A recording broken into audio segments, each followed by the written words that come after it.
vienatinis Dievas ir gyvenimo tikslas. Įsivaizduokite sunkių akmenų eilę, kurioje jie remiasi vienas į kitą. Jei kiekvienas akmuo remiasi į esantį už jo, o tas esantis už jo taip pat remiasi į kitą, visi akmenys nukris. Kad jie visi stovėtų, gale turi būti kažkas, kas niekur nesiremia. Kažkas pakankamai galingo, kad išlaikytų viską, kažkas stovinčio savaime ir nepriklausomo nuo nieko kito. Viskas visatoje yra kaip tie akmenys. Lygiai taip pat, kaip kiekvienas akmuo remiasi į kitus akmenis, kad išliktų stovintis, viskam visatoje reikia daugybės kitų dalykų, kad tik egzistuotų. Jūs priklausote nuo oro, vandens ir maisto.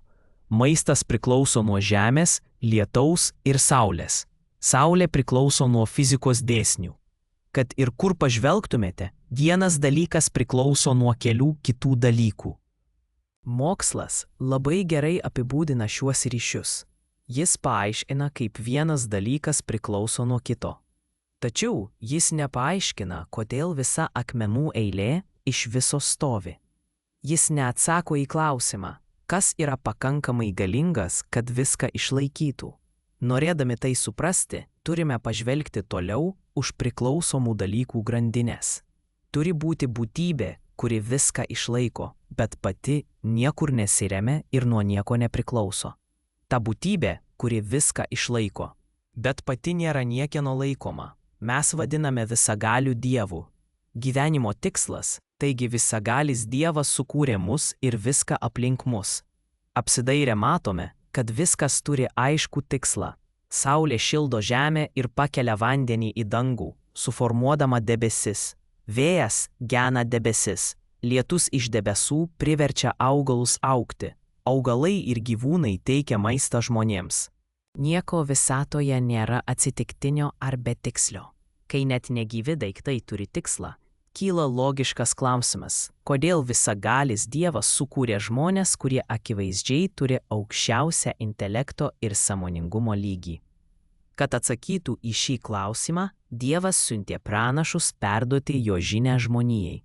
Nuo pranašų Adomo, Nojaus, Abraomo, Mozės, Dovydo, Saliamono, Jėzaus ir Jono iki paskutiniojo pasiuntinio, šventojo pranašo Muhamedo. Tebūnie jiems visiems ramybė. Kiekvienas pranašas atėjo su ta pačia aiškia žinia. Dievas sukūrė žmones, kad jie jį garbintų ir jam paklustų. O šis pasaulietinis gyvenimas yra nuolatinis mūsų paklusnumo Dievui išbandymas. Kiekvieną mūsų darbą, žodį, mintį ir ketinimą užrašo angelai. Mirties akimirka yra tada, kai išbandymas baigėsi ir atskleidžiami rezultatai. Tie, kurie gyveno tikėdami visagaliu Dievu ir darė gerus darbus, pasieks sėkmę rojuje amžinai. Tie, kurie netikėjo ir atstūmė visagalį Dievą, kentės amžiną bausmę pragaro ugnyje. Kaip mes žinome tiesą? Kaip mes žinome, kad pranašai atėjo? Jie paliko dieviškasias knygas, kurias gavo iš Dievo.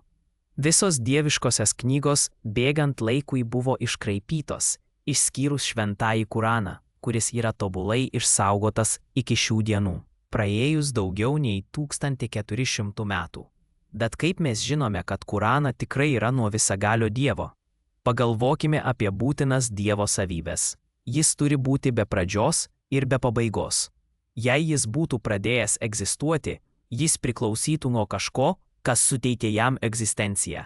Taigi jis negalėtų būti ta būtybė, kuri nepriklauso nuo nieko kito. Jei jis nustotų egzistuoti, tuomet jis negalėtų būti būtybė, nuo kurios viskas priklauso, nes jo pabaiga reikštų, kad viskas taip pat baigtųsi.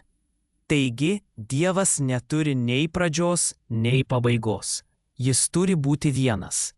Jei būtų du kūrėjai, vieno valia ribotų kito galią, o ribota būtybė negali būti Dievas. Pavyzdžiui, jei vienas kūrėjas norėtų, kad saulė patekėtų, o kitas norėtų, kad ji nusileistų, tik vienam galėtų pasisekti. Tas, kuriam nepavyksta, yra bejėgis, o bejėgė būtybė negali būti Dievas, nuo kurio viskas priklauso. Ir galiausiai, Jis niekaip negali būti panašus į savo kūrinyje. Jei jis būtų panašus, jis būtų priklausomas lygiai taip pat, kaip ir jie. Ir jis negalėtų būti būtybė, nuo kurios visi priklauso. Dabar paklauskite savęs. Iš visų dievų, kuriuos žmonės garbina, kuris atitinka šiuos loginius kriterijus? Tai Dievas, kuris atsiuntė šventąjį Kuraną. 112 skyriuje Allah sako: sakyk, jis yra Allah vienas. Allah yra nepriklausomas. Jis nei gimdo, nei buvo pagimdytas. Ir nėra jam lygių. Vienas Dievas. Jam nieko nereikia. Viskam reikia jo. Amžinas. Jokio sūnaus, jokio tėvo. Visiškai skirtingas nuo kūrinijos. Jokio partnerio, jokio lygiaverčio. Kuraną apibūdina Dievą tiksliai taip, kaip reikalauja logika. Tai nėra sutapimas. Tai įrodymas, kad šventasis Kuran iš tikrųjų yra knyga, atsiųsta visatos kūrėjo, visagalio Allah. Kvietimas. Taigi mes kviečiame jūs į islamą, garbinti tikrąjį Dievą, kuris sukūrė dangų, žemę ir viską, kas egzistuoja. Norėdami priimti islamą, tiesiog nuoširdžiai tarkite: aš liudiju, kad nėra kito Dievo, verto garbinimo, išskyrus Allah, ir aš liudiju, kad Muhamedas yra Allah pasiuntinys. Ašhadu an la ilaha illallah, wa ašhadu anna Muhammedan Rasulullah. Jei mes klystame, jūs prarasite 3 minutes. Jei mes esame teisūs, pasitraukdami jūs prarasite viską nesibaigiančiame pomirtinėme gyvenime. Durys į amžinąją palaimą yra plačiai atvertos. Ar žengsite pro jas?